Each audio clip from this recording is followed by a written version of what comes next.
Okay, for today's video kukumpara naman natin ang top-of-the-line Toyota Fortuner, ang 4x4 Fortuner GRS, at ang top-of-the-line Ford Everest, ang 4x4 Everest Titanium Plus.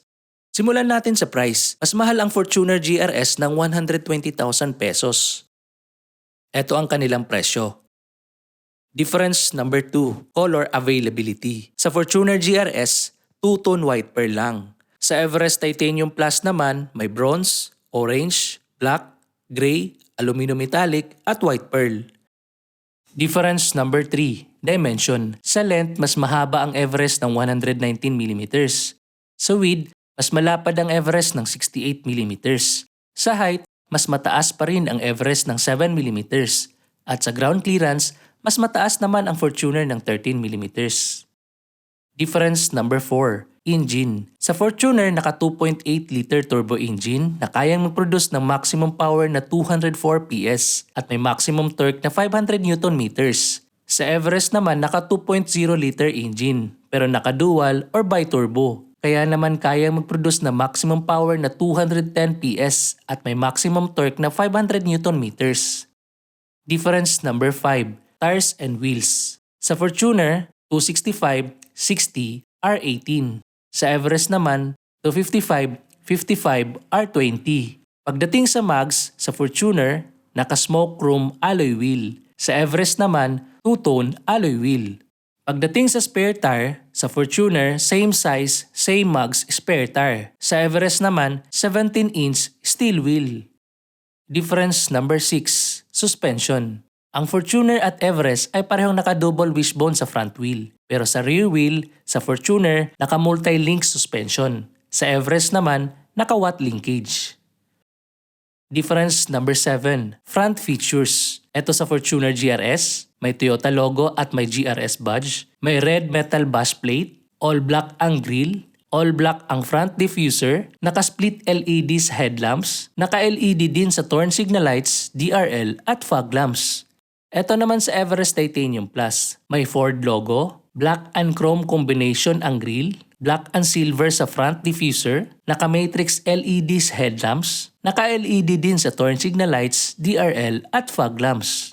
Difference number 8, side features. Ito sa Fortuner GRS, walang emblem, all black sa side mirror, power adjust, power fold, may turn signal indicator at may paddle lamp sa ilalim ng side mirror. Naka-body color sa door handle, may GRS rain visor, all black sa side step, at body color sa over fender.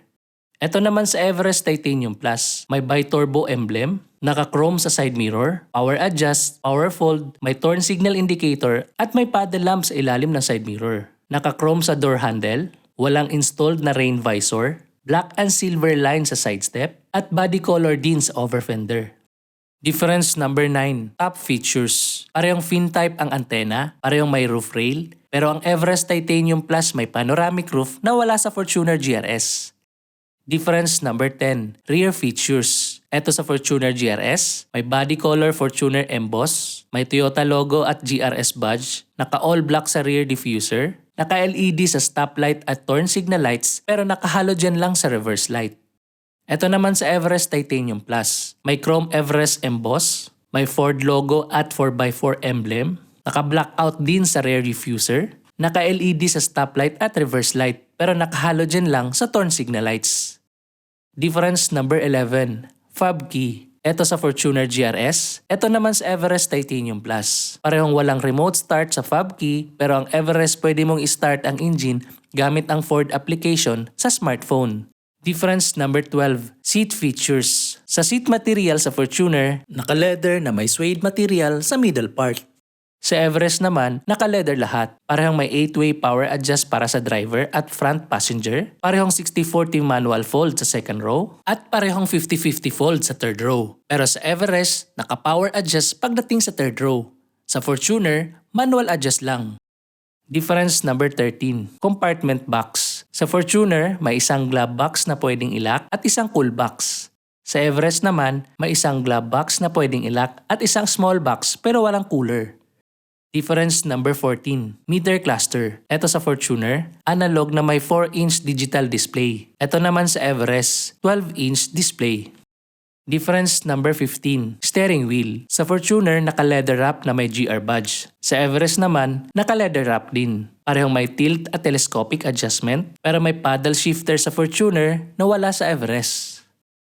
Difference number 16, shifter. Ito sa Fortuner, gated type shifter. Ito naman sa Everest, electronic shifter. Pareho silang may manual mode. Pagdating naman sa drive mode, sa Fortuner may normal, eco, at power mode. Sa Everest naman may normal, eco, tow and haul, slippery, mud, at sun mode. Kung nagustuhan mo tong video na to, please like and subscribe naman po sa akin channel.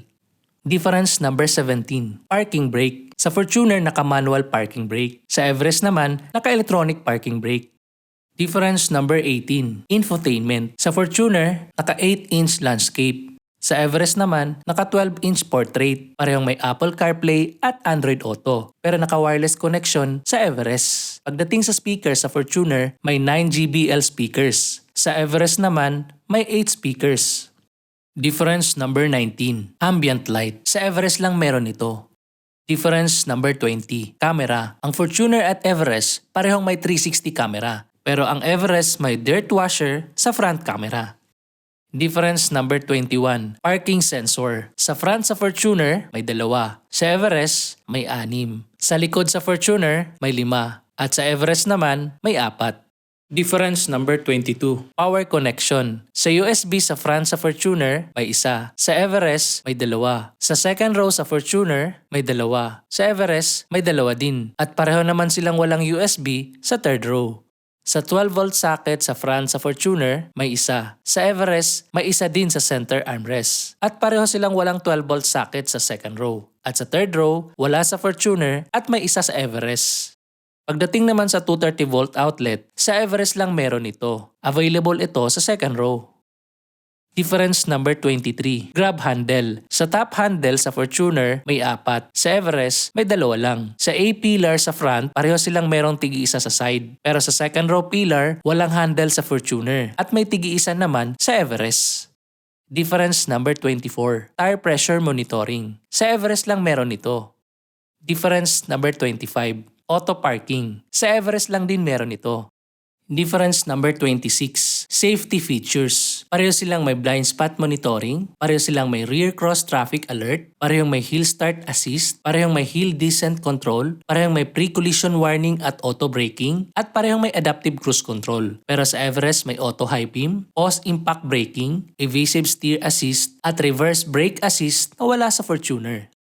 Ito naman ang kanilang similarities. Number 1, brake system. Parehong naka-ventilated disc sa front at sa likod. Number 2, entry system. Parehong naka-smart entry. Number 3, sun visor. Parehong may vanity mirror at ilaw sa sun visor. Number 4, armrest. Parehong may armrest sa front seat at rear seat na meron ding cup holders. Number 5, overhead lamp. Parehong naka-LED sa overhead lamp na may lagayan ng sunglasses. Number 6, rear view mirror. Parehong auto-dimming sa rear view mirror. Number 7, parehong may 2 option sa 4-wheel drive. May 4-wheel drive low at may 4-wheel drive high. Pareho ding may rear differential lock switch. Number 8, ignition system. Parehong naka-push to start. Number 9, AC system. Parehong naka-dual zone auto climate. Number 10, phone charging. Parehong may cable at wireless charging. Number 11, airbags. Parehong may 7 airbags. Isa sa driver, isa sa passenger, isa-isa sa side ng driver at passenger, isa-isa sa curtain ng driver at passenger, at isa sa tuhod ng driver. At number 12, back door. Parehong may power lift at may kick sensor para sa back door. Maraming